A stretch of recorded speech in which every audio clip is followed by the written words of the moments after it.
జై శ్రీరామ్. ముందుగా అందరికీ నమస్కారం. దీపారాధనకు చాలా దైవశక్తి ఉంటుంది. ప్రతినిత్యం ఇంట్లో దీపారాధన చేసేటప్పుడు తప్పనిసరిగా కొన్ని విధి విధానాలను పాటించాలి. అప్పుడు మాత్రమే మీ పూజలకు సరైన పుణ్య ఫలితం లభిస్తుంది. అయితే ఇంట్లో దీపారాధన చేసేవారు ఖచ్చితంగా కొన్ని విషయాలను తెలుసుకోవాలి. ఈ ముఖ్యమైన విషయాల గురించి పూర్తిగా ఈ వీడియోలో తెలుసుకుందాం. ముందుగా ఈ వీడియోకి ఒక లైక్ కొట్టి మా ఛానల్ని సబ్స్క్రైబ్ చేసుకోండి. లైక్ కొట్టడం మాత్రం అసలు మర్చిపోకండి. అలాగే జై శ్రీరామ్ అని కామెంట్ చేయండి. మనకు ఎన్ని కష్టాలు వచ్చినా దేవుడిని పూజించడం మానకూడదు. ఏదో ఒక రూపంలో ఆ దేవుడు మనల్ని, మన కుటుంబాన్ని రక్షిస్తాడు. అయితే ఇంట్లో దీపారాధన చేసేవారు తప్పకుండా కొన్ని విషయాలను తెలుసుకోవాలి.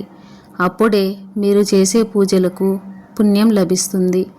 మీ కుటుంబానికి శ్రేయస్సు కలుగుతుంది. పూజ గదిని ఎల్లప్పుడూ శుభ్రంగా ఉంచుకోవాలి. పూజ గదిలో పొరపాటున కూడా ఎండిన పుష్పాలను ఉంచకూడదు.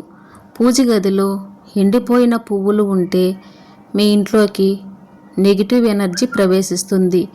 దీనివల్ల మీ కుటుంబంలో కష్టాలు ప్రారంభమవుతాయి. పూజలో వాడే దీపం కుందులు నల్లగా ఉండకూడదు.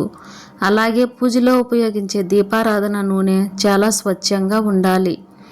కల్తీ నూనెను దీపారాధనకు ఉపయోగిస్తే మీ పూజకు ఎలాంటి ఫలితం లభించదు. బ్రహ్మ ముహూర్తంలో దీపారాధన చేస్తే విశేషమైన పుణ్య ఫలితం లభిస్తుంది. సూర్యోదయం కాకముందే ఇంట్లో దీపారాధన పూర్తి చేసుకోవాలి.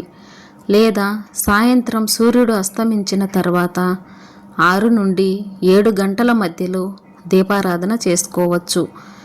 ఇక పూజలో పొరపాటున కూడా స్టీల్ కుందులను ఉపయోగించకూడదు.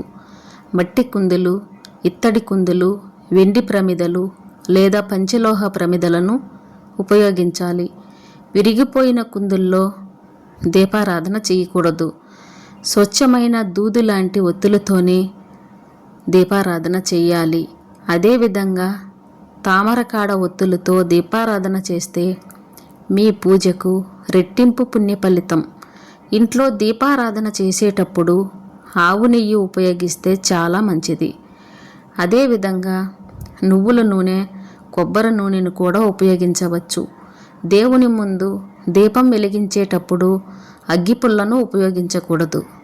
కర్పూరంతో కానీ అగరబత్తితో కానీ దీపాన్ని వెలిగించాలి.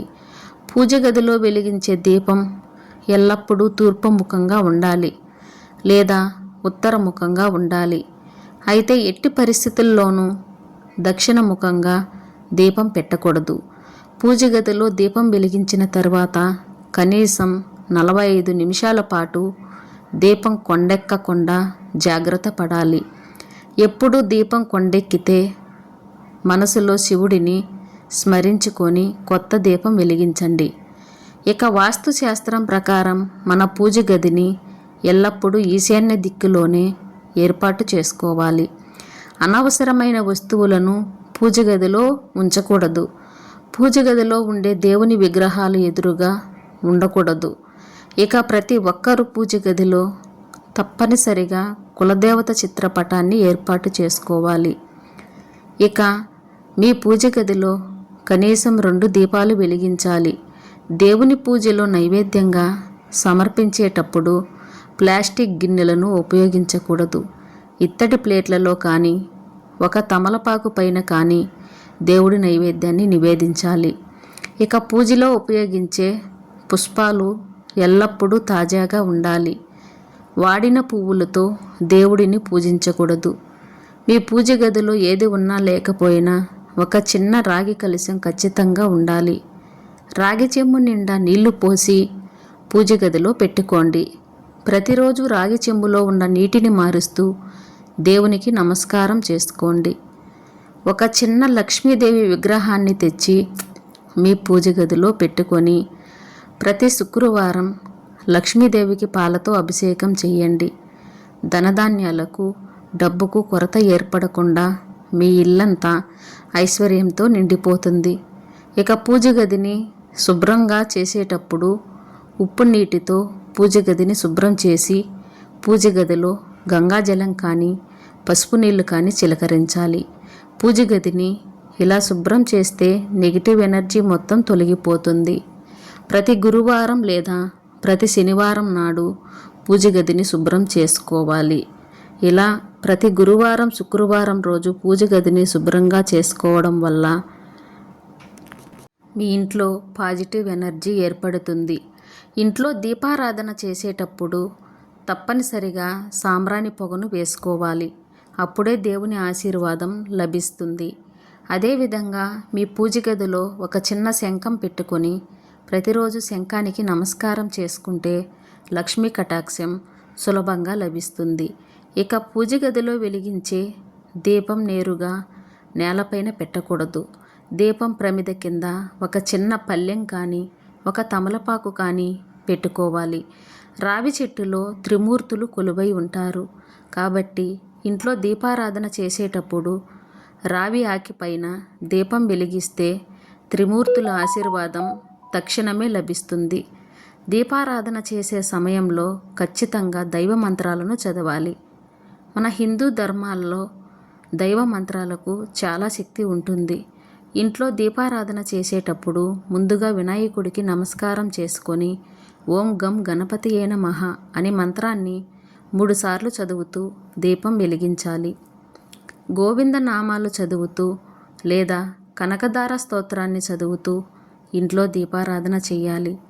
ఈ మంత్రాలు చదవలేని వారు ఓం నమో భగవతే వాసుదేవాయ ఈ మంత్రాన్ని చదువుతూ దేవుడిని పూజించండి. దీపారాధన చేసే ఆడవారు ఎరుపు రంగు వస్త్రాలను ధరించి ఇంట్లో పూజ చేసుకుంటే మీ పూజకు మంచి ఫలితం లభిస్తుంది. వివాహమైన ఆడవారు నైటీలు వేసుకుని పూజలు చేయకూడదు.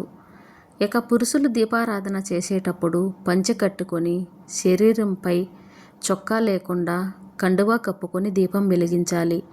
అయితే మన హిందూ ధర్మశాస్త్రాల ప్రకారం ఆడవారు చేసే పూజల కన్నా మగవారు చేసే పూజలకే విశేషమైన పుణ్య ఫలితం దక్కుతుంది.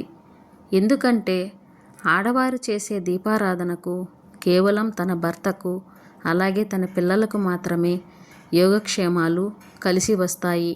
కానీ పురుషులు చేసే దీపారాధనకు తమ కుటుంబం మొత్తానికి తన తల్లిదండ్రులకు అలాగే అత్తమామలకు కూడా యోగక్షేమాలు ప్రాప్తిస్తాయి. సుమంగళి స్త్రీ తప్పనిసరిగా తులసి మొక్కను పూజించాలి. తులసి కోటకు కుంకుమ బొట్లు పెట్టి తులసి కోటలో ఒక నెయ్యి దీపం వెలిగించి తులసి మాతకు ధూపం సమర్పించి తులసి మొక్క చుట్టూ ప్రదక్షిణాలు చేస్తే మీ కుటుంబానికి ఎలాంటి ఆపదలు రాకుండా ముక్కోటి దేవతలు మీ ఇంటిని రక్షిస్తారు.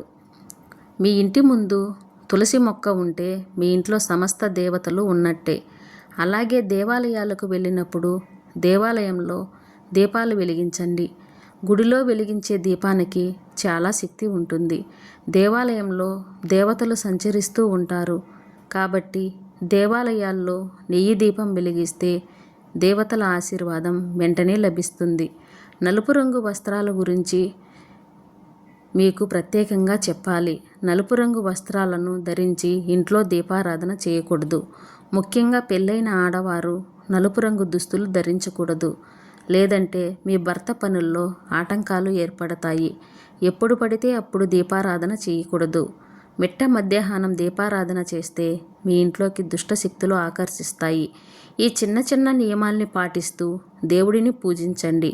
పరిపూర్ణమైన దైవానుగ్రహం ఖచ్చితంగా లభిస్తుంది.